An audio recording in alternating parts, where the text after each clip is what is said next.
Hey everybody, my name is Kai Savas. Welcome to a brand new Film Music Media conversation. I'm so excited to be here with the one and only Paul Haslinger. Paul, how are you doing today? Very good. Glad to be here, Kai. A pleasure. Yes, it's so exciting to get to talk to you. So, recently I've been starting with this question just to kind of set the stage for our talk, and it comes across as a simple question, but it can have so many different meanings and however you take it. So, however you take it as a person, as an artist, as a storyteller, as a musician, I'm curious, what does music mean to you? Well, I think uh, that's sort of it changes over time, obviously, right? But if I had to Sure. bring it down to one thing, then I think the reason uh, people get stuck with music, or I got stuck with music, is because there's a elusive quality in it. It's something you never can 100% grab, but you can spend your life figuring out things. So you keep discovering things, and then you think you can grab it, and just as you grab it, it will go away again and play another trick on you, and you'll have to then try the chasing process again. So it's something that you can spend a whole life investigating and learning about and discovering, and having these little satisfying moments where you think you got it, and then 2 weeks later you figure out that you didn't get it, but you have to look into something else. So it keeps life interesting.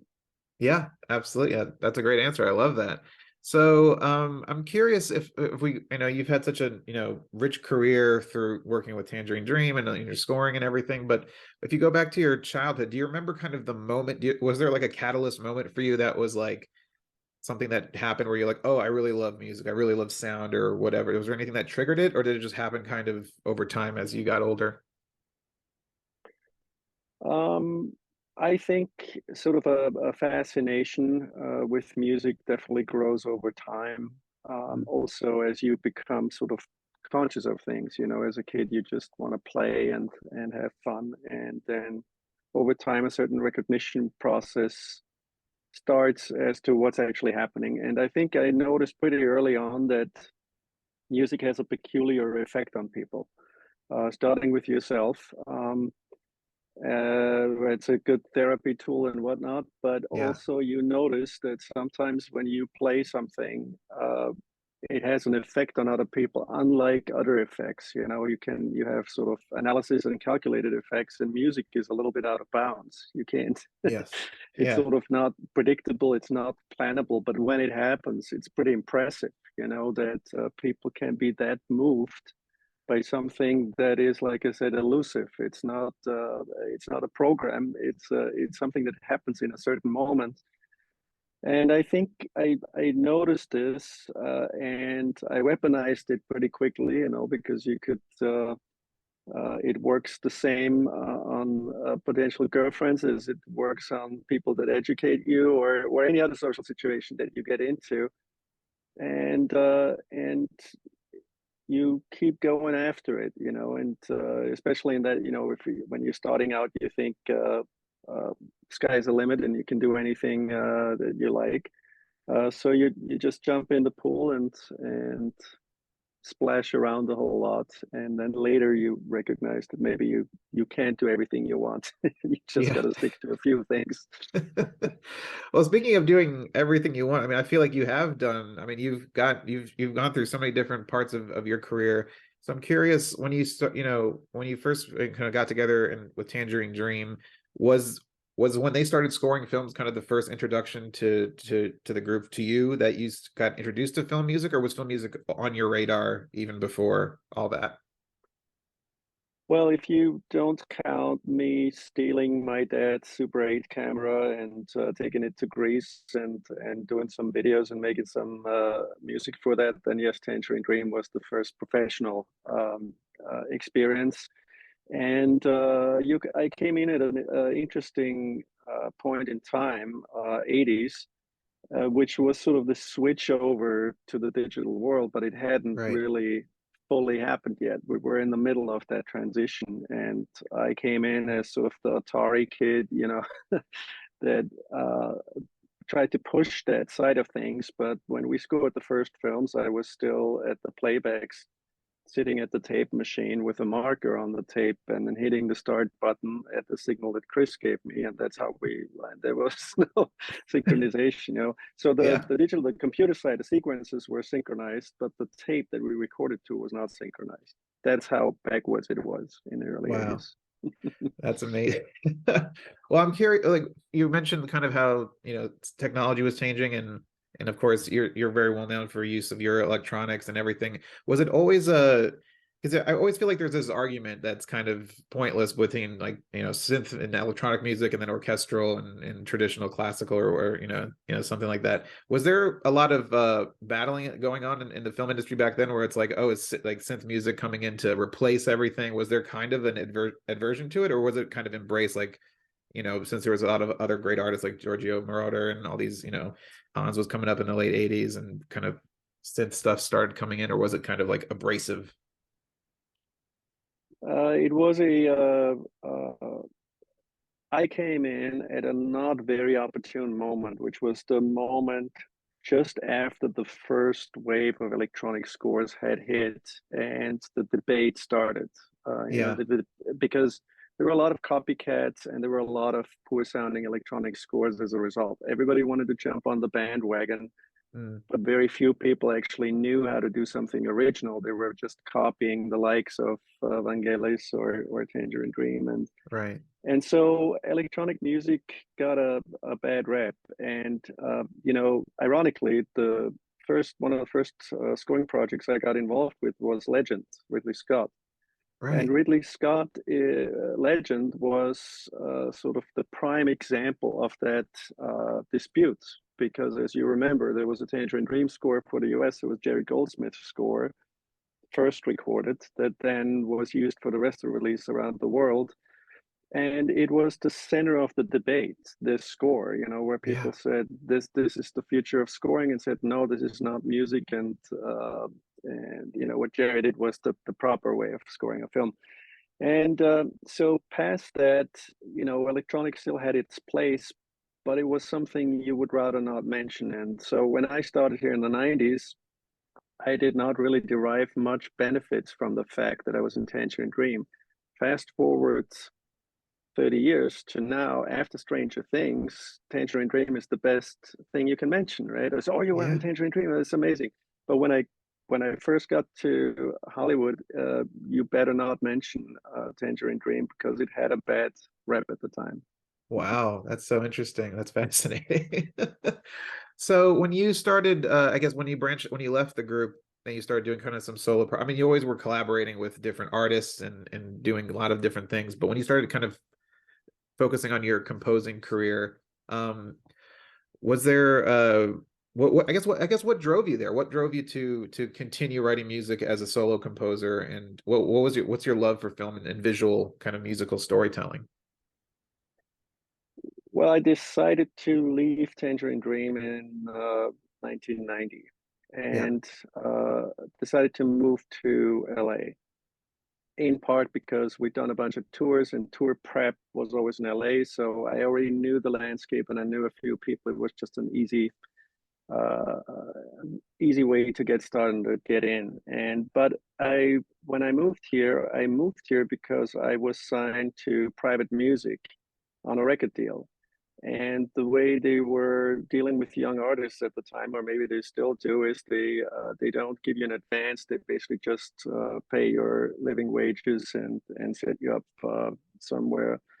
And so I was doing that for about 2 years on a project with Peter Baumann, which then ended up going nowhere. But at the time, I was still in touch with Chris Franke, who I was with in Tangerine Dream the first 2 years, Yeah. and he was doing a show called Babylon 5, and asked if I wanted to contribute on that show. And sort of as a side gig, I did that, and then I put out a bunch of solo records also around the time on another record deal. So the 90s for me was a transition period from the music world and then looking at the film side and say, oh, this is an additional source of revenue. I knew the land, I knew what to do. It was easy to collaborate with Chris. And so that started then paying the bills, and Right. it also piqued my interest more and more. Then another friend introduced me to Graham Revell. That was a little bit sort of a bigger platform. He did bigger films. It wasn't a TV show. It was like big stuff with orchestral recordings. And I found that I really liked it. So over a course of 10 years, I was this was my third music education, was that first Yeah. decade in LA where I picked up on a lot of things. The music business was pretty much doing a nosedive. This is when this mid-range dropped out, and it was either you're in the celebrity circuit, mainstream, or you're an experimental musician that Yeah. has to get an academic job or something, right? So one replaced the other in a way, and not just economically, but also in terms of interest. Doing these projects with Graham just showed me that you can take advantage of the fact that every project is different, and every project allows you some other experiment that you always wanted to do, but usually didn't have the funds to do. So let the Right. projects pay for these adventures that you always wanted to have. Yeah, absolutely. No, that's so fascinating. And so you mentioned kind of I know you mentioned that every project is different, but I'm always curious about like where the first just talk, I guess speaking about your process generally, not focusing on any specific project, but where does the first note usually come from for you? Do you usually like to like what's I guess your go-to to start getting those first ideas at? Do you like to just play around with sounds and find a palette or find some shape or something, or do you like to find a little melody, or do you like to write a theme first, or do you sit and watch the first cut? Do you talk to the director? I'm curious, where do you go to, I guess, for kind of your to start your whole process? I think a big part of film scoring, or of our job, is kind of a conceptual grasp of the project. And for me, the earlier that can happen, the better. So people that Right. I regularly work with, I usually hear about projects very early on. And the way I tell them about it is, I compare it to an putting an album together and having time to try different ideas and let sort of the best stuff emerge, rather than pre-formulating a concept, musical concept. Right. What I do like to know is what is the storytelling concept and what are we going after with this show. And the earlier that process can start, the earlier I can put that in the back of my mind, the better it will be for the end result. Then usually when I have that first grasp, okay, this is what the project wants, this is what we're trying to do here, then I generally like to throw paint against the wall and try Hmm. a whole number of different things. And there's no, I don't start with a particular instrument or anything. It Right. could literally be any sound or any idea that I want to try out. Keep in mind, though, that a lot of our ideas these days are combinations of aspects. They're not just melodic aspects or not just progressions. They're often treatments, often a particular sound. And this particular sound will make you write or play a different way. So getting the sound or getting the sound aesthetic uh, is as important as finding these little cells of musical ideas Right. in developing this. And then uh, this is something I also keep explaining to filmmakers that I work with. It's okay to throw stuff away, So if you do 10 experiments and you throw 9 of the experiments away, but you find that one that clicks somehow, then it's a worthwhile process. And that's how I see the whole film scoring process: is you have to overproduce to get to the nuggets. You Sure. will not, with a you know uh, focusing too early, I think cuts out a lot of other options. Right. And it probably also eliminates like the what if question later. Like, oh, maybe what if we did this? It would have been better. But if you tried everything you thought of in the time, then you're like, we already tried that. It doesn't work. This works the best for the film. Probably, I'm guessing. Yeah, and it's a team effort also. And one thing I learned very early, I had some of my biggest insights into film scoring from music editors and music supervisors, Yes. because it's much easier for them to change the angle, so to speak. You know, as a composer, it's quite easy to get stuck in a certain perspective, and some of the most impressive people I've worked with were able, like in an instant, you know, just to show me this other perspective that then changes it completely. You also Right. have filmmakers like, let's say, Sam Levinson, who comes already with a whole musical concept. That's yet another option that's out there, that you have more and more younger filmmakers that already come with a substantial knowledge about production, about how something should sound, how something should be applied. And it has nothing to do with classical music terms. It has everything to do with production effect, music video references, you name it, it's all in there. Yeah, no, absolutely. So I do want to jump into maybe talking some of just a few projects that I really love and would love to talk to you about. Then we'll end up talking about the YouTube effect, which is your most recent score. But I want to go back to Crazy Beautiful because that was, I think, your first like solo. Was that your first solo composing endeavor, like after Tangerine Dream, or was there something else before that? It was one before that called Cheaters, same director, Oh, John that's right. Cheaters. Yeah, Stockwell. John Stockwell. Yeah. Yeah. So you and John have worked on a couple projects now. So when you first did it by yourself and you don't have like a group to kind of lean on, were you nervous at that time, or did you already kind of build up the confidence in yourself to be like, I can handle this? Or was there any kind of self-doubt that you had to overcome when you started working by yourself? Um, Not really, because remember at the time I already have had been through the ringer with Graham, Oh, that's right. Yeah, yeah. on quite a few big projects. And the nice thing about doing this kind of assisting slash co-arranging ghostwriting gig is that you get a first row seat, but you don't have the political pressure. You're not as exposed. Sure. You get to just focus on the production side, which is complicated enough and big enough learning curve, but you also witness what the composer is dealing with and how he's dealing with it. Yeah. I remember on one project I was on a scoring stage, and I witnessed it. I think it was a choir recording, and the director, after one take, walked over to Graham, said, "You know, love the choir." And after the next take, the producer came from the other side and whispered in his ear, "I hate the choir." So that, you know, that in 2 seconds is sort of your education in film scoring, or the politics of Yeah. film scoring, where you then have to deal with that situation in one form or another. So when I started, I was very much aware of all these mechanisms. I've always had an easy time communicating or understanding communication. So it wasn't that big of a jump to do Cheaters or any of the following films. Did I still have to learn a lot? Yeah, absolutely. You know, Sure. you're Yeah. never done learning. Right.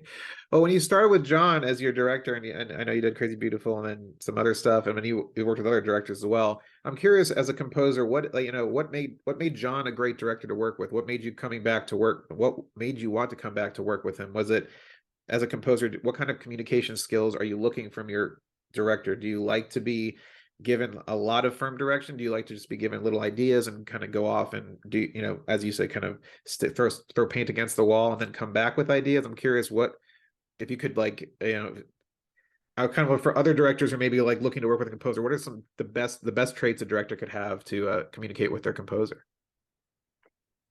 I think with John, this wasn't his first film, but it was his first film in the in the public's perception. You know, it was an HBO Right. project, and he was a young gun. You know, he was in his early 20s, first major film, and as all young guys who come into this, you know, you're bored with the status quo and you want to do it in a different, with a different vibe, a different energy. and your references are usually in popular music more than in classical music. It was the same with Len Wiseman on Underworld, by the way. Yeah. All I needed to convey to them is that I'm with them. You know, I'm like, I want the same thing. I've also Right. been bored with the old stuff. I've also been annoyed how traditional most of the stuff is. So if you want to do it different, I'm 150% with you on this. Right. And um, and I think he had tamped the opening of Cheaters with a Chemical Brothers track, Oh yeah. and he said, you know, I want that, but with a little bit more energy. And this is what you hear in the film actually opening is the demo that I submitted for it. So I was able Oh wow. to deliver that sort of on point, and in his eyes and in HBO's eyes, that sort of what got me through the door, because of, obviously they were nervous to have a first time director and a first time solo composer on the same project. Wow, that's awesome. Well, I have a few, yeah, I have a few a project that we can jump. We could sit here and probably talk for hours about all of your entire filmography, but I want to point out Crank because I thought Crank was such a unique, like, I mean, everyone talked about the film when it came out. Just it was just kind of this almost, over the top, just craziness. And I'm curious when you have to when a film has that energy for you, what was the process like to match that energy musically? Yeah, this was also Lakeshore, same company that did Underworld, and so it first time directors again. One of them, Brian Taylor, was a musician, so there's a lot they already brought to the table and how this is supposed to be. Um, the challenge with Crank was that the movie was pretty much conceived from a rock and roll perspective, but it was cut in kind of a Guy Ritchie, fast cuts and lots of cuts way. Yeah, So the challenge was then, so you couldn't just go in and record a band, have them have the right attitude and match the score. You had to do something electronic to have this ability to edit and fine edit and frame accurately edit some of this stuff. And so it was the challenge was to maintain the attitude while exercising a fully electronic production. Today, this would be a lot easier simply because what you can do in the box is so much better. The quality of the plugins and the treatments, everything would be a lot easier. But at the time, it was tough to get both. You know, yeah. maintain the attitude, but have it really frame accurately, hit all the cuts that it needed to hit. But still a fun project. Yeah, no, it's a fun film too. And another really fun film that's also over the top. That is honestly one of my personal favorites. I always tell people to go check it out. Shoot 'em up, and I think that movie's so underrated, and your scores is just so fantastic. I mean, it's live action, Looney Tunes. I mean, it's just like kind of bonkers. But and Clive Owen is fantastic. For that, was it similar in that you're trying to match this high intensity, or what was I guess comparing to Crank or something like that? What would be the difference with Shoot 'em up versus like Crank in terms of your approach and the process? The difference was that New Line actually gave me a budget and Oh, allowed me to do this non-orchestral, because originally the plan for Shoot 'em Up was to do it orchestral, to do like a John Powell, Mr. and Mrs. Smith type score for it. And but then New Line and the producers thought maybe it should lean a little bit more modern and be less standard. And when I started discussing with them, I said, "Well, give me the budget, but let me actually go with a bunch of musicians into a studio and track stuff, and we do it yeah, early in the process. So um, we will then adapt these recordings for the film." So I was basically one step further than Crank. In Crank, I didn't have this time frame, but here it was early right. enough that we went to a studio. I basically hired Justin Meldal Johnson, bass player, producer, played with Beck and everybody at Nine Inch Nails. You know, pretty much any band in LA, Justin has played with at some point. But he then became sort of the musical director and put a band together, Joey Waronker, Jason Faulkner, and then a bunch of guys that I often have worked with, Steve Tavallone, Pete Mano. And we converged on the studio and did 1 week of tracking. It was similar to Tommy Newman's approach at the time. I also went with the band and he basically pre-tracked the film and then adapted stuff as the film was being fine cut and finally locked. And so it kind of worked out, you know. It we Yeah. were able with these recordings, and then I had a bunch of individual players come to my studio and track individual parts, but all the band stuff was pretty much recorded in just 1 week. Oh wow. That's amazing. I love Shoot 'em Up. Yeah, it's I think it's such a fun film, and I feel like something like that wouldn't get made today, but it's just like my brother and I we just would watch that thing on a loop. It was fantastic. And I yeah, so you mentioned Underworld too. I want to touch on the Underworld series. You know, that series has, has so many fans and, has built kind of a franchise out of itself. So what was it like working on a series that, kept coming back and you got to kind of evolve your sound and evolve the music across several films? Was that really creatively rewarding for you to just kind of be able to follow those, that character and the stories and kind of flesh out that musical world? Yeah, I mean, I'm extremely grateful to the franchise, you know, because it really, the first Underworld movie kind of, you know, the first few years when you're working here, you're not really established. You're still sort Right. of in this trial purgatory, Yeah. and people say, "Oh, you know, he's got a few cool things to say. Let's see if he lasts," right? And I Right. think for me, Underworld was 3 years after Cheaters. It was that critical point where you either have to show a certain level of success or impact or not, and Underworld definitely did that for me. It established me and allowed then to relax a little and say, okay, I don't have to be worried about finding the next gig. So it was a crucial little project. You know, the irony about Underworld, again, I was not an established composer when I got that gig. It was the old, it was a big looking movie on a small looking budget.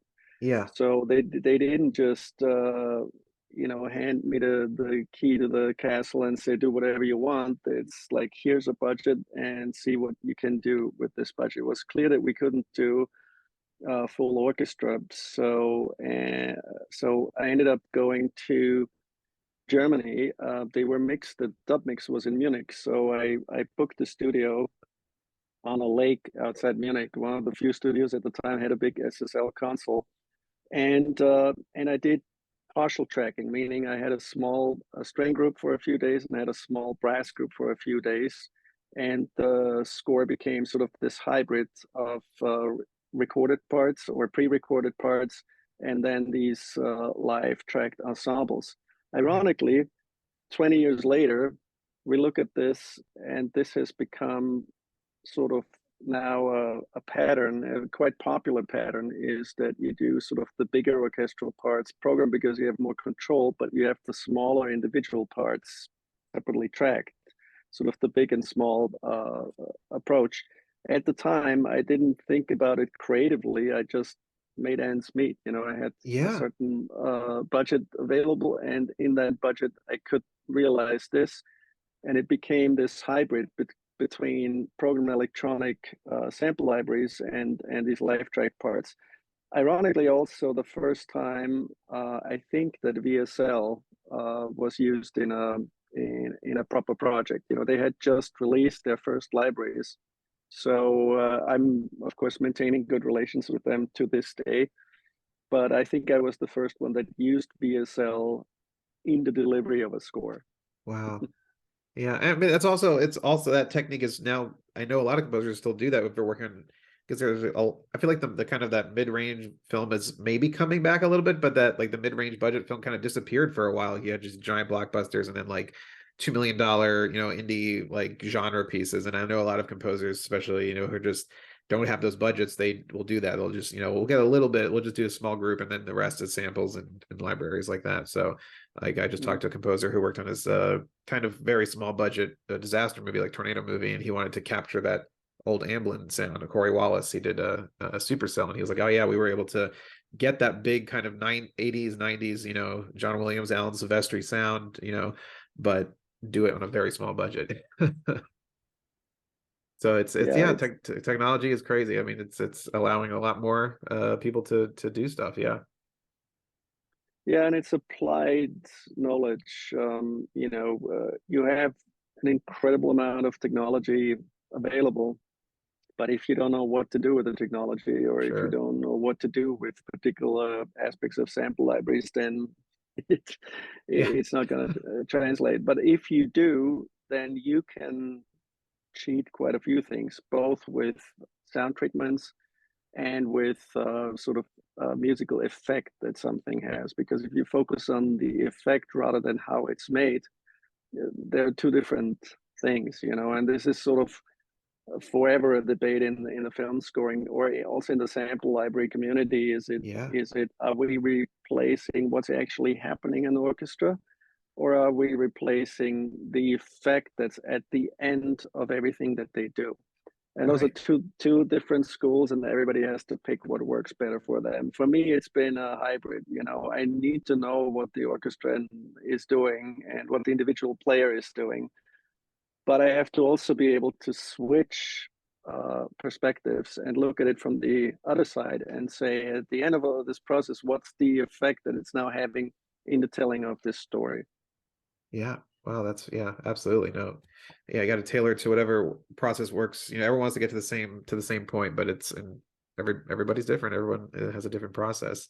Before we jump into the YouTube effect, I do want to talk about Fear the Walking Dead, which is also really fantastic. And you got to work on this TV series that was a spin-off, of course, of the main series, but getting to do a score like that across several seasons of television, what was the process like for you? Was it once you kind of found the sound of the series, was it easy to just kind of evolve it across several seasons, or was it kind of a challenge to find something that was unique to this compared to what Bear was doing with the main series?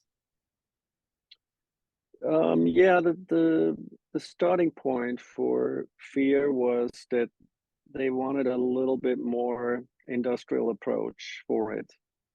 And Galen Hurd, by the way, is not only the producer of the original Fear, the original The Walking Dead, also Fear, and also YouTube Effect. So there's Oh yeah, there yeah, there's a a connection connection there. that runs through all of them.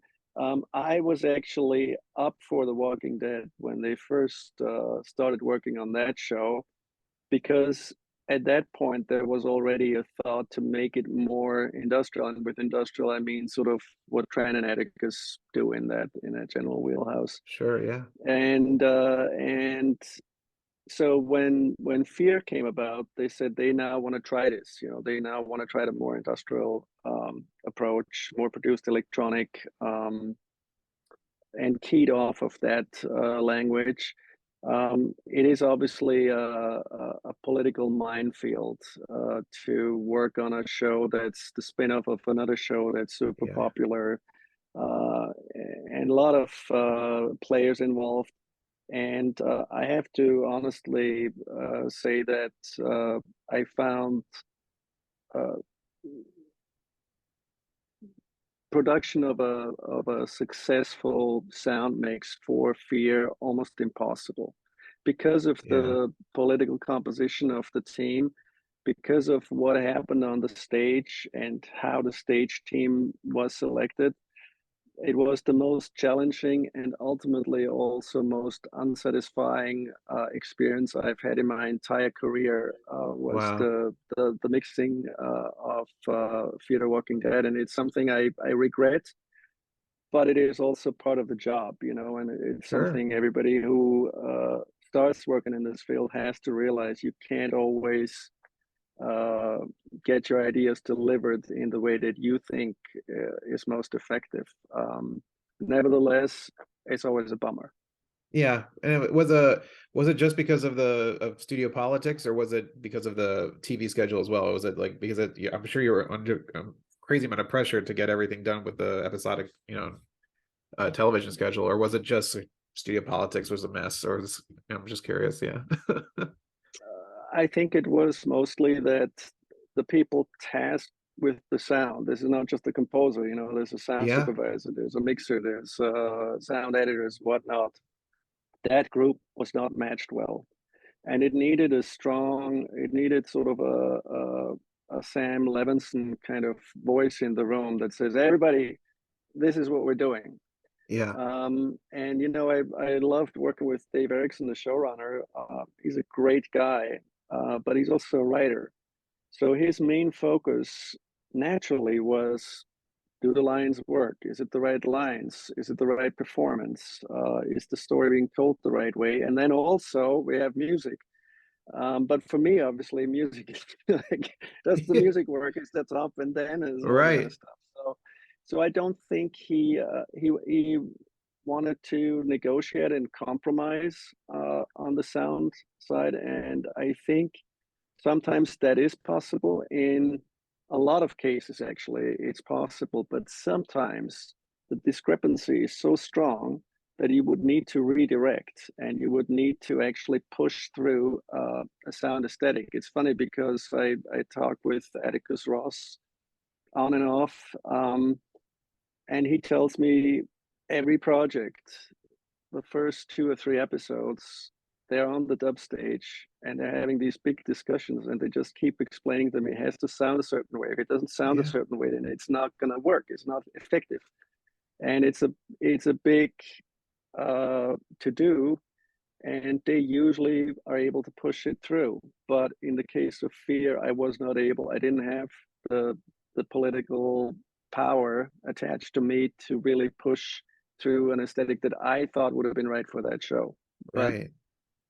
you win some, you lose some. But this was a big Yeah. one to not get right. Yeah, yeah. No, that's always sad to hear, but yeah, it people I think forget that. Yeah, it's such it's not just writing the music, it's part of the mix. It's part of everything else that you're competing with, whether the sound effects, dialogue, everything, the way it sounds and the way it's mastered and mixed. It's just like, yeah, it's so much goes into it, and it can all. I know composers like, yeah, it just gets to that point, and then you lose control of it, and whatever's in the final film, you're like, that's not what I intended at all. So yeah, yeah, it is part of it. When you win some, you lose some. Absolutely. So let's jump to the YouTube effect, which is this fantastic documentary, and you got to work with director Alex Winter, focusing kind of on the impact of what YouTube is doing to society, not just, but just social media in general, and like that. So what? Talk to me about. As we know how you got the project because of your producer over here, but I'm curious when you first, I guess, met with Alex and started talking, and what were the first conversations about music, and what did you end up, really wanting to accomplish with the score here? The first conversations were basically the fact that they knew they needed an electronic composer. And then Tracy McKnight was the music supervisor on the project, and Tracy and I are old friends. And she brought me up. I sent in a comp, and then they all said, okay, that's the guy who should score this. It was a very, I was interested in the project and they were interested in me, and it was sort of like a pretty straight shot from that. um, what really attracted me was that YouTube, as a platform, is very influenced by what happened before in music video. Yeah. And I also, I've always liked these cross relations between music video, graphic novels, and movies or storytelling in films and TV. And so this seemed like another extension of that. I'm also personally a big fan of Adam Curtis and his style of documentary filmmaking, which is very often uh, containing these different aspects. And I understood that if you bring a lot of small individual parts together and tell this story, evolution of YouTube, you will need connective tissue, but this connective tissue needs to be in line with what people normally expect on YouTube or in music videos or in this kind of platform. It's very ADD, Yeah. So it needed kind of an ADD approach, but also the glue.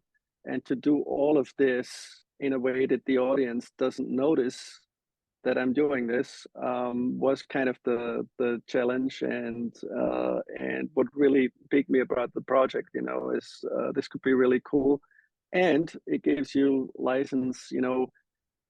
They kept some of the original sound, but in a lot of cases, when you see people dancing or these bigger sequences, it's actually me supplying the music for some of these transitions and pretty exciting things. So Yeah. I get to wear, four different hats, which is sort of how I like to work anyway, from producer to choreographer to Yeah. to performer, and this seemed like the perfect fit, and it turned out it was, it was a real blast. And I kind of had a feeling, I mean, I love Tracy and I love Gail, and I'd never worked with Alex before, but from the first communication it was sort of, yeah, it's cool, he's on the same page. Again, is someone Yeah. who doesn't like the status quo and likes to go into different corners.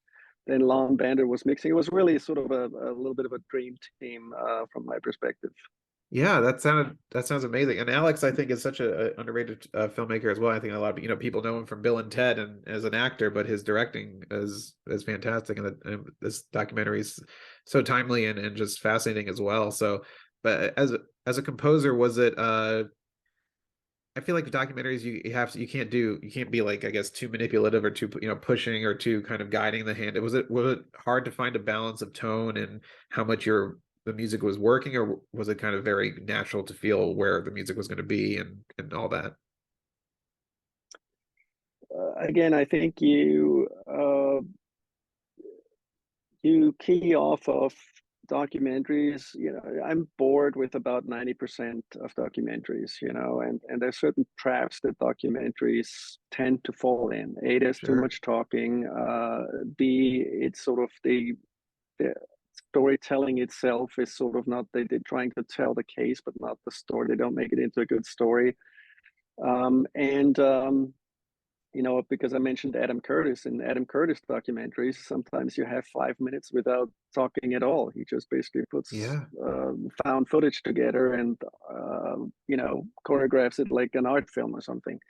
So I've always liked this different approach, and it seemed believable, with Alex, that he would also like that. He would like something where we're talking about the vibe of the track rather than, is that the right three notes for the main theme or something.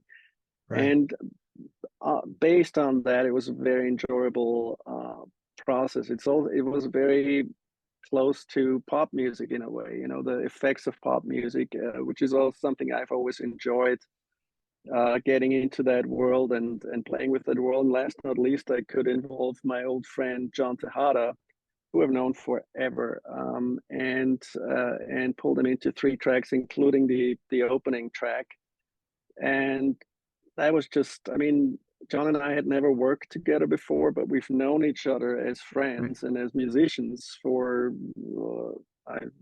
20 plus years or something. So it was just like, this would be perfect if John got involved here, and so it was. So I hope we can find more such opportunities. But in terms of dream team or dream selection of people involved, he sort of put another one on there. Where he said, "This is almost too good to be true." Yeah, that's amazing. Well, yeah, congratulations on the film. It's fantastic, and I know that it's kind of a smaller movie, so I hope people seek it out. It's one of those movies you're gonna have to go seek out, and it says a lot of great things that are very pertinent today. And I'm just curious, as a composer, and I know when YouTube came out, it was kind of this big conversation because of people using copyrighted music, and now they have the whole licensing thing where if you upload something, it'll start pulling the revenue from YouTube. But I'm curious, as a composer, what in your point of view, what is YouTube's, I guess, role today, especially if you're looking at it as a platform for musicians or composers like yourself that utilize it to promote their own stuff versus all the other. I mean, YouTube is a whole mess of things we get into, but I want to get it from the perspective of a composer who uses YouTube or maybe other social media platforms to promote their work. Uh, I can give you I cannot give you a simple answer to that question. Okay. I can admit that I'm conflicted about YouTube as I'm conflicted about Spotify, Yeah, because sure, both are absolutely. platforms that I use for research constantly. Like Yeah, I really rely on these platforms, and at the same time, they are example for the digital side of the business running amok a little bit, and they yeah, eventually they make concessions and they start paying.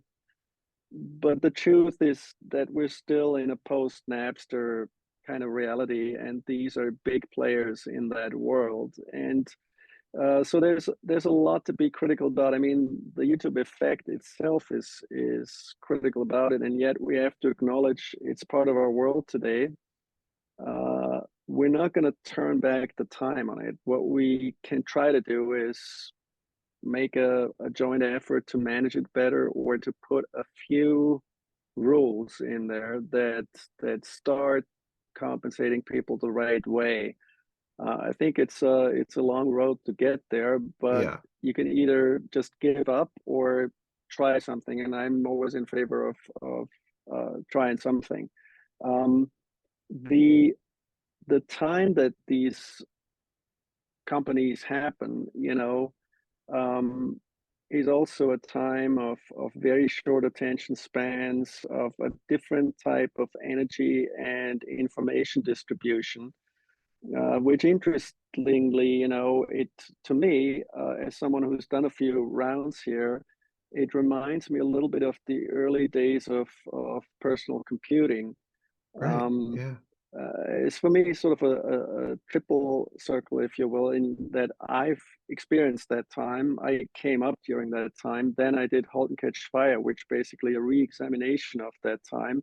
And now I did the YouTube effect, which is kind of round two of that re-examination. Again, has a lot of sort of outspoken electronic musical elements, and it's curating a certain style in a new version that fits with YouTube, with this general subject. But I could string a straight line from my first dabbling on an Atari to *Halt and Catch Fire* to the YouTube effect. They sort of yeah, belong together, and somebody who liked the *Halt and Catch Fire* score will likely like this YouTube effect score.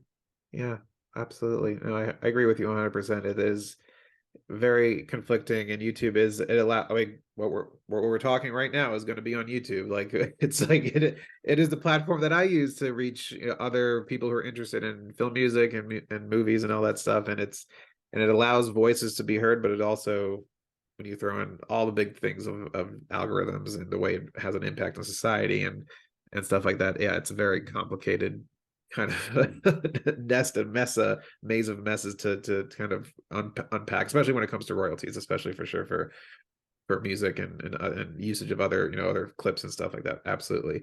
But to kind of wrap up our conversation, I want to talk just briefly about your recent solo album Exit Ghost 2, which I absolutely love, which is a follow-up to Exit Ghost. And I just wanted to touch base on that because I'm curious about how your process differs when you're creating kind of an album that's not tied to picture. It's just, you're creating your music, your soundscapes, and I love just putting that on, closing my eyes, and just kind of letting the sound just take me wherever. So I'm curious how you conceptualize an album like that, and how do you create that album experience for the listener that is completely different from writing, writing the picture.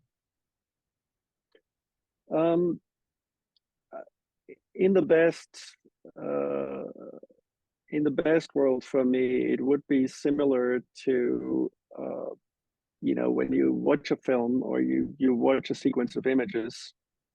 Um, you're being told an interpretation of the story, right? Right. And specifically, if you've read the book before, you know that this is just one of quite a few possible interpretations or ways to tell this story, and and so when I do the album or the musical work, um, what I hope is going to happen is that then the story plays out in people's heads. You're not dictating the story. Right. You set them off and let them explore their own story. I think this. I hate this label, cinematic music, and it sounds like film. It's starting to be also a derogatory term. Oh, it's Yeah. just film music. And then they played around with neoclassical, which is equally awful. And now they found the more somewhat okay modern composition, but really there shouldn't be a label for it. It should Yeah. just be called new music and leave it at that. Right. But I think it's interesting what I said originally about the elusive character of music and the reframing of music. I think this continues to go on, and if you know about a little bit about music history, you know that the context that music was written in is always different than the context of when it's perceived. Yes. Yeah. Bach was pretty much a forgotten composer until a bunch of music obsessives in Vienna started a little society and played music to each other that they discovered somewhere. There was a certain gentleman, Baron von Swieten, who started this whole thing. Mozart was part of this circle and had a great part in the rediscovery of Bach. But it was a different, even though it was only 40 years after Bach's death, it was a different time and a different Yeah. perception. So multiply this 500 times, and you know that uh, music has a certain relevance now, and it will have a different relevance 20 years from now. So all I can do is, as somebody who's putting out music, I want to make sure that for what it's worth, the relevance now is what I want it to be. And I can say this is in some way a reflection of my experiencing these times. Now, the Exit Ghost albums came out right around the pandemic. So Yeah. it's in a way, it became my diary of things that I perceived pre and during pandemic. And it wasn't planned this way. It just so happened. But it feels to me like this is for me at least, relevant musical statement to this time period. I Yeah. don't want to put out museum pieces where I'm saying, and this ultimately uh, is why classical music has limited appeal to me, is because I'm representing something in a different context. Can you still do that in a great way? Absolutely. Can I do it? No, I don't have Yeah. the talent for this side of the music industry. But as a creator, I think your responsibility is that if you listen back to it and you say, does this relate to what my field of reality has been in the last few years, in the last decade, then the answer has to be yes. If it's not, then you're just stylizing it out of context. So these albums are kind of personal expression and past that test for me. If they do Yeah. it for other people, I don't know. Yeah. But Well, it does it for me. I mean, for me, it's an experience itself, and I think that's just the way you create soundscapes and your aesthetic, and the way you find sounds and create these movements and an emotional journey and emotional narrative, and through that, it left an impact on me, and I really enjoyed it. So I love no, thank those you. albums a lot, and I love your work a lot. So yeah, Paul, thank you so much for taking the time this evening to sit down and chat. I've wanted to talk to you for such a long time, so it's so great to have you as a guest, and I really appreciate all your insight and perspective. Thank you. Thank you. Absolutely my pleasure. And yeah, I hope we can continue the conversation. I have that with a lot of people that we have these conversations that go on, and Yeah, by the next time you talk, you're basically continuing the same conversation where you left off the previous time. exactly. But Oh yeah. it Every time does. yeah, We won't run out of material or stuff to talk about for some time. absolutely. I agree with that.